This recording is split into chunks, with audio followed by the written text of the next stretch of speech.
Could you explain, according to the law of Allah, who should regulate the coming of the people who go to the pilgrimage? And can you explain why they shave their hands and they wear also clothes, and why they slaughter and why they throw stones? I understand the second part, but the first part I couldn't follow. Who should decide as to who should go for Hajj? Who? Who should decide? Who should give the The permission? person who goes, of course. No, who should regulate the coming of people, because not all the Muslims around the world. Political authorities? Yes. Yes.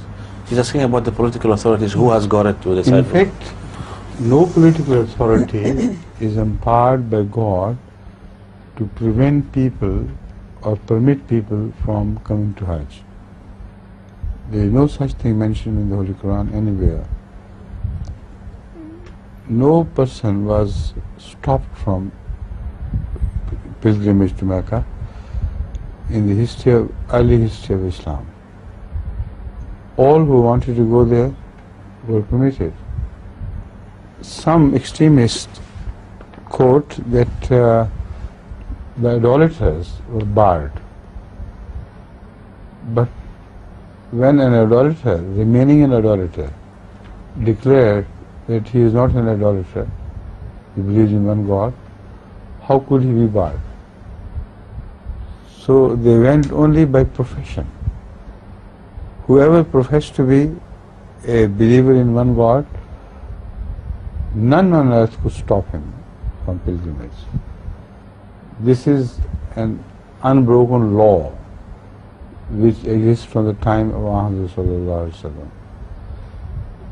The only exception to this law is the present day regimes, which have taken the role of God into their own hands and decide somebody is justified in paying pilgrimage and somebody is not justified. Even if you claim that you believe in one God, they say, no, we think you do not believe within your heart.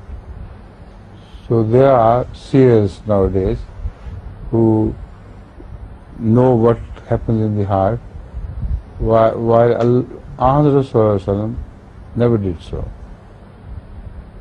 God did not permit him to declare somebody against his profession. Important question. No state authority, no worldly authority can stop anyone from entering Khana Kaaba if he claims that he is a believer in the unity of Allah. So if they argue that idolaters are not permitted, idolaters can tell lies, who can prevent them?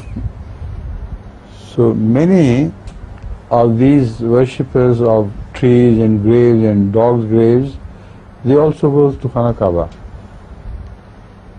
and no one can stop them. So it is not a temporal authority according to religion which has the choice to stop some people and permit some others. They are custodians, of course. They have to take care of those who visit, and they are their guests. If they are poor, they can benefit from their coming to a degree, of course.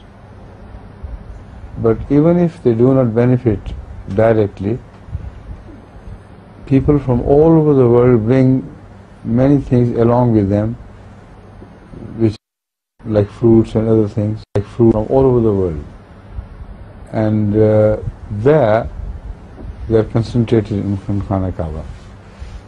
So there is, in Mecca, it's only one place of pilgrimage where you find all the things of the world. All the fruits, all the sweets, everything is found in Khana Kaaba. In Mecca. So that was the first part of the question.